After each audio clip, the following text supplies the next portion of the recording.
Assalamualaikum warahmatullahi wabarakatuh. Bertemu lagi di channel Sonex Service. Baik teman-teman, di depan kita sekarang sudah ada handphone Vivo V11 Pro dengan kerusakan yang kita terima, yaitu kondisinya jika dipencet tombol power tidak ada respon, tapi jika dicas dia keluar gambar dan layar tidak bisa disentuh sama sekali, total. Jadi layar sentuhnya hang total, dan sepertinya handphonenya ini habis di reset ulang atau di reset data pabrik ya. Jadi dia tampilannya di menu selamat datang. Jadi nanti kita akan setup ulang handphonenya jika touchscreen-nya sudah bisa digerakkan ya. Ini mungkin karena touchscreen-nya hang, jadi usernya mungkin mengira ini softwarenya, jadi di reset ulang atau di reset data pabrik. Tapi mungkin sudah lama tidak digunakan, jadi tombol powernya juga ikut hang, dan colokan chargernya juga putus-putus ya. Jadi kita goyang, ngecasnya agak putus-putus. Jadi tombol powernya ini susah untuk dipencet, tapi kadang bisa respon. Jadi untuk menyalakannya pun tadi agak sedikit kesusahan. Langsung saja kita bongkar mesinnya, kita lihat dulu bagian dalamnya. Kita lepaskan dulu penutup bagian belakangnya. Ini tanda-tandanya sudah pernah diganti baterai dan juga pernah diganti dengan LCD. Saya cek tadi bagian framenya agak sedikit melengkung, tapi tidak dibetulkan, langsung ditempel LCD begitu saja. Jadi LCD nya bagian tengah ini tidak menempel pada frame, langsung ditutup dengan lem LCD begitu saja. Kita sudah coba lepaskan fleksibel LCD nya dan juga fleksibel penghubung bagian atas dan bawah. Kita coba apakah langsung bisa disentuh bagian touchscreen-nya. Ternyata sama saja ya, masih belum bisa disentuh ya. Untuk LCD-nya Vivo V11 Pro ini tipenya OLED, sebenarnya AMOLED. Jadi fingerprint-nya karena dia berada di tengah-tengah LCD, jadi harus pakai LCD AMOLED.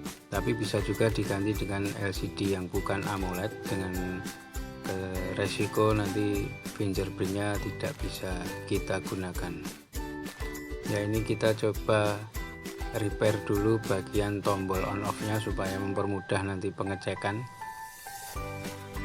karena tombol on off nya ini switch-nya ternyata sudah agak susah, jadi terkena cairan ya, kemungkinan lembab bagian dalamnya. Kita ganti dengan switch yang baru dulu supaya nanti dalam pengecekan untuk menghidup dan mematikan handphonenya lebih mudah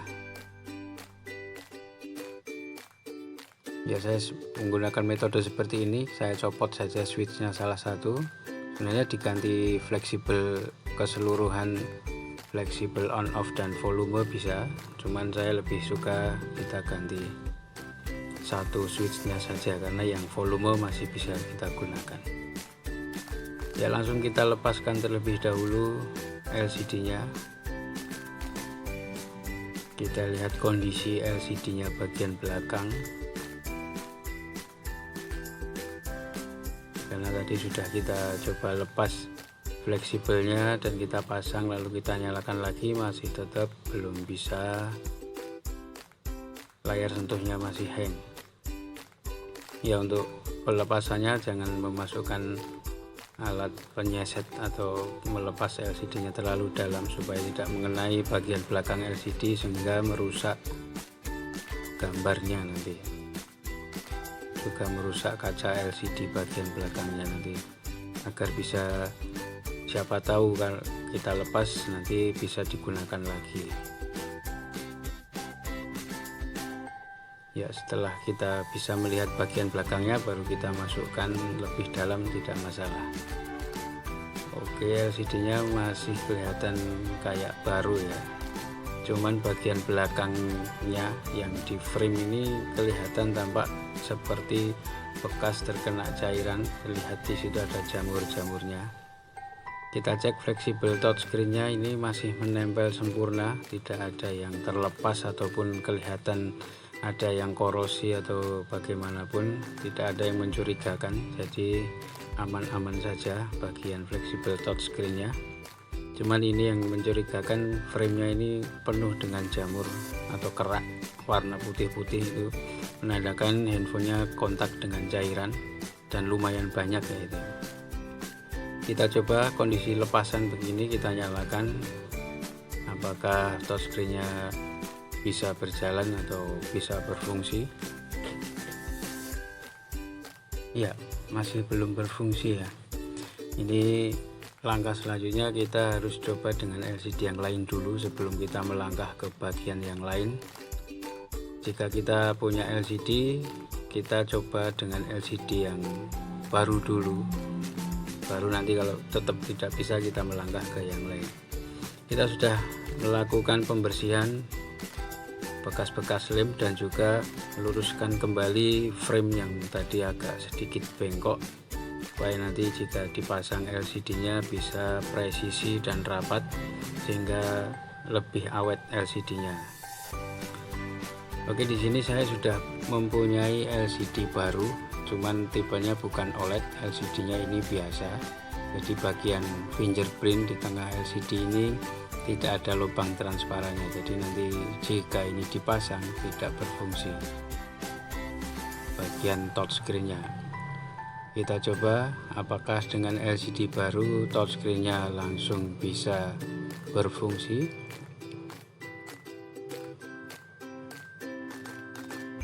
Kita coba nyalakan terlebih dahulu, kita tunggu sampai dia booting di menu selamat datang karena handphonenya habis di reset data dan ternyata berfungsi dengan baik ya, berarti memang LCD-nya itu touchscreen-nya tidak berfungsi. Nah, ini tandanya habis di reset, dia harus memasukkan akun Gmail yang dulu pernah dipasang di handphone ini ya, yang tahu hanya pemiliknya ya. Nanti biar di setup sendiri, yang penting kita sudah mengecek bahwa ini adalah LCD-nya yang error dan harus penggantian LCD. Karena user sudah setuju mengganti dengan LCD, langsung kita pasang LCD-nya. Kita oleskan lem pada sekeliling frame, jangan terlalu banyak, yang penting rata saja. Dan untuk LCD ini adalah LCD non OLED atau yang biasa, bukan yang AMOLED. Jadi dimensinya dia lebih tebal daripada LCD yang OLED. Kalau pakai yang OLED dia pasti setipis LCD orinya, jadi nanti bisa masuk ke frame dengan sempurna. Kalau ini nanti kita harus menambal bagian celah-celah yang lebih tebal daripada LCD aslinya. Pasti ada celahnya di samping-samping, nanti kita tambal dengan lem lagi. Ini kita tahan dengan tali karet terlebih dahulu supaya tidak bergeser-geser setelah kita presisikan. Lalu kita coba nyalakan.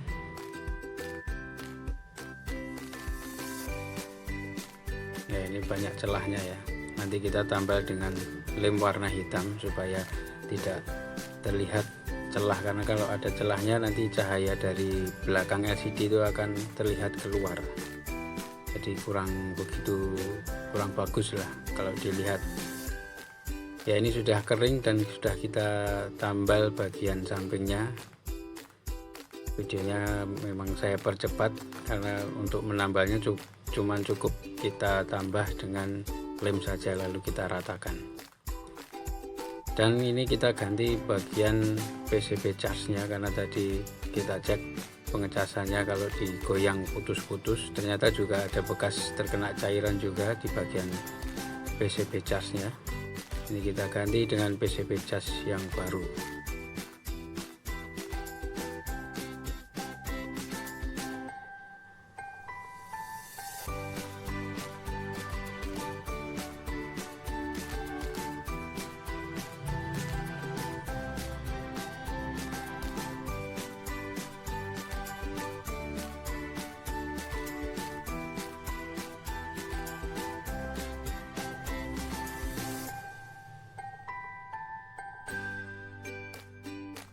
Oke, sudah terpasang. Kita coba, lalu kita tahan dengan penutupnya supaya nanti kalau kita colokkan cas PCB nya tidak terlepas. Kita baut sekalian. Oh, ternyata ini pin antenanya di PCB cas yang baru belum ada 2 titik yang belum ada, dan ini kita coba cas sudah masuk ya, dan tidak putus-putus seperti tadi. Sekarang kita akan coba pindahkan pin antena karena antenanya nanti berada di bagian backdoor, bagian tutup belakang, dan ini pinnya di PCB cas yang baru belum ada, tinggal kita pindah saja dari PCB yang lama. Ya, ini masih kosong ya pinnya, ada 2 pin yang masih kosong, kita pindahkan dari PCB cas aslinya. Ya, cukup dengan solder dengan panas yang sedang saja karena ini pinnya timahnya sedikit lemah, tidak seperti timah pada bagian mainboard. Oke, langsung kita pasang lagi.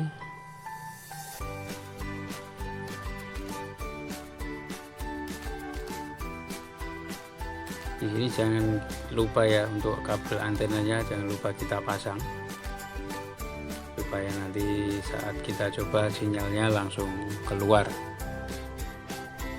Tapi kita belum bisa mencoba sinyal nanti karena infonya masih terkunci FRP bahasanya ya, ini karena habis di reset sendiri oleh customernya dan minta dimasukkan akun Gmail yang lama ya, yang tahu hanya pemiliknya. Yang penting ini sekarang touchscreen-nya sudah bisa berfungsi dan pengecasannya pun sudah normal, tidak putus-putus kalau digoyang-goyang, dan bagian tombol on off-nya pun sudah berfungsi normal, tidak keras seperti tadi.